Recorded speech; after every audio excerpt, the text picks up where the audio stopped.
ಲೋಕಸಮರ ಗೆಲ್ಲಲು ಕಾಂಗ್ರೆಸ್ ಭರ್ಜರಿ ಕಸರತ್ತು ನಡೆಸಿದ್ದು ದೆಹಲಿಯಲ್ಲಿ ತಡರಾತ್ರಿಯವರೆಗೂ ಮಹತ್ವದ ಸಭೆ ನಡೆಸಲಾಗಿದೆ. ಆದರೆ ರಾಜ್ಯ ಬಿಜೆಪಿ ಅಭ್ಯರ್ಥಿಗಳ ಲಿಸ್ಟ್ ಈವರೆಗೂ ಫೈನಲ್ ಆಗಿಲ್ಲ ಎನ್ನಲಾಗಿದೆ.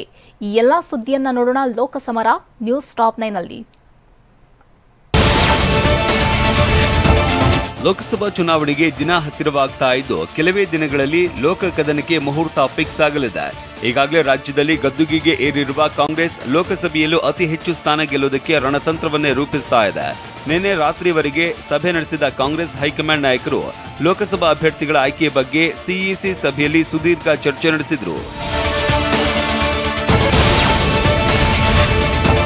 ಕರ್ನಾಟಕ ಸೇರಿದಂತೆ 10 ರಾಜ್ಯಗಳ 60 ಕ್ಷೇತ್ರಗಳ ಕದನ ಕಲಿಗಳ ಬಗ್ಗೆ ಸಮಾಲೋಚನೆ ನಡೆಸಲಾಯಿತು.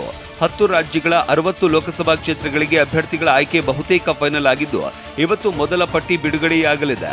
ಅದರಲ್ಲೂ ರಾಜ್ಯ ಕಾಂಗ್ರೆಸ್ನಲ್ಲಿ ಕಗ್ಗಂಟಾಗಿರುವ 8 ಕ್ಷೇತ್ರಗಳನ್ನು ಹೊರತುಪಡಿಸಿ ಉಳಿದ ಕ್ಷೇತ್ರಗಳ ಅಭ್ಯರ್ಥಿಗಳು ಬಹುತೇಕ ಫೈನಲ್ ಆಗಿದ್ದಾರೆ ಎನ್ನಲಾಗಿದೆ.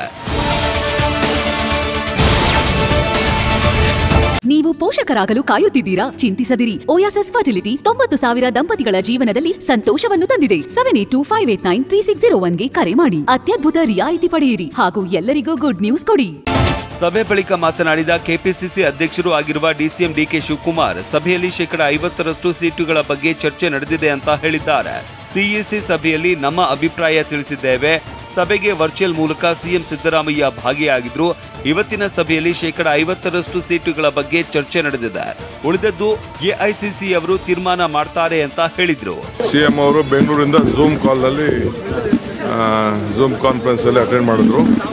ಎಲ್ಲ ಮೀಟಿಂಗ್ ನಡೀತು. ಒಂದು 50% ಎಲ್ಲೆಲ್ಲಿ ಸಿಂಗಲ್ ನೇಮ್ಸ್ ಇದು ಅದನ್ನೆಲ್ಲ ಪ್ರಪೋಸಲ್ ಕೊಟ್ಟಿದ್ದೀವಿ. ಅವರು ತೀರ್ಮಾನ ಮಾಡ್ತಾರೆ.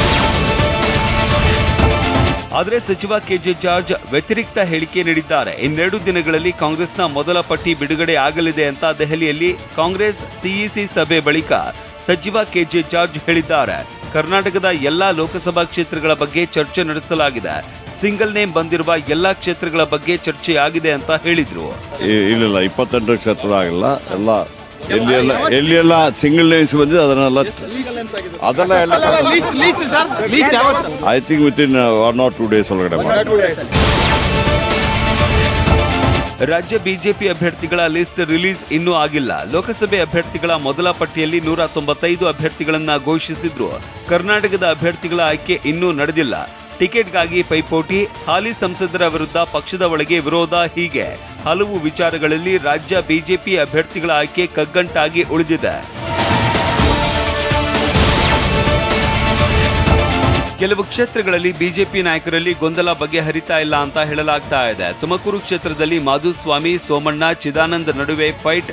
ಬೆಂಗಳೂರು ಉತ್ತರದಲ್ಲಿ ಸದಾನಂದ ಗೌಡ, ಮುನಿರಾಜು ಗೌಡ, ಸಪ್ತಗಿರಿ ಗೌಡ ನಡುವೆ ಫೈಟ್. ಚಿಕ್ಕಬಳ್ಳಾಪುರದಲ್ಲಿ ಕೆ ಸುಧಾಕರ್ ಮತ್ತು ಅಲೋಕ್ ನಡುವೆ ಫೈಟ್. ರಾಯಚೂರಿನಲ್ಲಿ ರಾಜಾ ಅಮರೇಶ್ ನಾಯಕ್ ಹಾಗೂ ಬಿವಿ ನಾಯಕ್ ನಡುವೆ ಫೈಟ್ ಇದೆ. ದೆಹಲಿಯಲ್ಲೇ ಬೀಡು ಬಿಟ್ಟಿರುವ ಯಡಿಯೂರಪ್ಪ ಯಾವುದೂ ಅಂತಿಮವಾಗಿಲ್ಲ ಎಂದಿದ್ದಾರೆ. ಮೊನ್ನೆ ಸುದೀರ್ಘವಾಗಿ ಹೈಕಮಾಂಡ್ ನಾಯಕರು ಜೊತೆ 28 ಲೋಕಸಭಾ ಕ್ಷೇತ್ರಗಳ ಬಗ್ಗೆನೂ ಚರ್ಚೆಯಾಗಿದೆ. ಆದರೆ ಯಾವುದೇ ಅಂತಿಮ ತೀರ್ಮಾನಕ್ಕೆ ಬರಲಾಗಿಲ್ಲ. ಸಿಇಸಿ ಸಭೆಯಲ್ಲಿ ಬಹುತೇಕ ಅಂತಿಮಗೊಳಿಸಲಾಗುತ್ತದೆ. ಮಾಜಿ ಸಿಎಂಗಳ ಸ್ಪರ್ಧೆ ಬಗ್ಗೆನೂ ಚರ್ಚೆ ಆಗಿದೆ ಅಂತ ಹೇಳಿದ್ರು. 28 ಲೋಕಸಭಾ ಕ್ಷೇತ್ರಗಳ ಬಗ್ಗೆ ಅಮಿತ್ ಶಾಜಿ, ನಡ್ಡಾಜಿ ನಾವೆಲ್ಲ ಸೇರಿ ಚರ್ಚೆ ಮಾಡಿದ್ದೇವೆ. ಯಾರಿಗೆ ಸೀಟನ್ನು ಕೊಡಬೇಕು ಅನ್ನೋದು ಯಾವುದು ಫೈನಲೈಸ್ ಆಗಿಲ್ಲ. ಅದೆಲ್ಲವನ್ನೂ ಸಹ ಪ್ರೈಮ್ ಮಿನಿಸ್ಟರ್ ಜೊತೆಗೆ ಮಾತುಕತೆ ಆಡಿ ಒಂದು 2-3 ದಿವಸದಲ್ಲಿ ನಮಗೆ ಸ್ಪಷ್ಟತೆ ಗೊತ್ತಾಗಬಹುದು. ಬಟ್ ಚರ್ಚೆ ಮಾತ್ರ ಎಲ್ಲ 28 ಲೋಕಸಭಾ ಕ್ಷೇತ್ರ ಬಗ್ಗೆ ಚರ್ಚೆ ಆಗಿದೆ. ಯಾವುದು ಅಲ್ಲಿ ಯಾರು ಕೊಡ್ತಾರೆ ಅನ್ನೋದು ಫೈನಲೈಸ್ ಆಗಿಲ್ಲ. ಬಟ್ ಬೊಮ್ಮಾಯಿ ಬಗ್ಗೆ, ಜಗದೀಶ್ ಶೆಟ್ಟರ್ ಬಗ್ಗೆ ಎಲ್ಲ ಚರ್ಚೆಗಳಂತೂ ಆಗಿದೆ. ಎಚ್.ಡಿ. ಕುಮಾರಸ್ವಾಮಿ ಮಾರ್ಚ್ 10ರಂದು ದೆಹಲಿಗೆ ತೆರಳಲಿದ್ದಾರೆ. ಬಿಜೆಪಿ ನಾಯಕರ ಜೊತೆ ಮಾತುಕತೆ ನಡೆಸಲಿದ್ದಾರೆ. ಎಚ್.ಡಿ.ಕೆ ಮಂಡ್ಯ, ಹಾಸನ, ಕೋಲಾರದ ಜೊತೆಗೆ ಇನ್ನೊಂದು ಹೆಚ್ಚುವರಿ ಸ್ಥಾನ ಕೇಳುವ ಸಾಧ್ಯತೆ ಇದೆ. ಭಾನುವಾರದ ಸಭೆಯಲ್ಲಿ ಮೈತ್ರಿ ಸೀಟು ಹಂಚಿಕೆ ಅಂತಿಮಗೊಳ್ಳುವ ಸಾಧ್ಯತೆ ಇದೆ. ಮತ್ತೊಂದೆಡೆ ಆಂಧ್ರಪ್ರದೇಶದಲ್ಲಿ ಬಿಜೆಪಿ ಜೊತೆ ಟಿಡಿಪಿ ಹಾಗೂ ಪವನ್ ಕಲ್ಯಾಣ್ ರಾಜ್ ಜನಸೇನಾ ಮೈತ್ರಿಗೆ ಅಂತಿಮ ಮುದ್ರೆ ಬಿದ್ದಿದೆ. ಕಳೆದ ರಾತ್ರಿ ಕೇಂದ್ರ ಗೃಹ ಸಚಿವ ಅಮಿತ್ ಶಾ ನಿವಾಸದಲ್ಲಿ ನಡೆದ ಮಾತುಕತೆಯಲ್ಲಿ ಮೈತ್ರಿ ಫೈನಲ್ ಆಗಿದೆ. ಟಿಡಿಪಿ ಅಧ್ಯಕ್ಷ ಮಾಜಿ ಸಿಎಂ ಚಂದ್ರಬಾಬು ನಾಯ್ಡು, ಜನಸೇನಾ ಸ್ಥಾಪಕ ಪವನ್ ಕಲ್ಯಾಣ್, ಅಮಿತ್ ಶಾ ಭೇಟಿಯಾಗಿ ಮೈತ್ರಿ ಮಾತುಕತೆ ನಡೆಸಿದ್ದಾರೆ.